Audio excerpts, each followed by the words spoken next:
Бірнеше күн бұрын ғана мына жерде апатты және ескі ағаштар өсіп тұрған. Енді Петропавлдың бірнеше көшелері жаңа кейіпке енеді. Мәселен, биыл Потанин көшесіне 96 қайың, 247 шетен және 77 жөке ағашы егілмек. Ағаштарды кеспес бұрын мамандар егіліп тұрған ағаштардың жай-күйін тексеруден өткізеді. Олардың дені шірік немесе ескі, қатты жерден құлап кету қаупі бар. Тұрғындардың сөзінше, мұндай жұмыстар тек қала көшелеріне ғана көрік бермей, үй алдындағы көріністі де жақсартады. У нас было между березами, был старый клен, он упал на дорогу.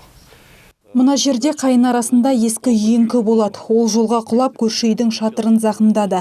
Ағаштардың ауру екені көрініп тұр, қашан құлайтыны белгісіз. Сондықтан әрине бұл дұрыс жұмыс. Ағаштың жас түптері Кондратов орман орталығынан әкелінген, яғни тамырлары өңір климатына өте қолайлы, бірден өсіп кетеді дейді мамандар. Укреплены у нас сами саженцы. Көшеттер нығайтылып, 2 күнде бір рет суаруды жүзеге асырамыз. Мұның алдында біз Жамбыл Жабаев көшесіне 77 шырша отырғыздық. Басқа ағаш түрлерін отырғыздық. Барлығы 270 түпті құрайды. Парквай көшесі бойынша отырғызу жұмыстарына дайындық жүргізілуде. Яғни ескі түбірлерді кесу, көшеттерге шұңқырларды дайындау.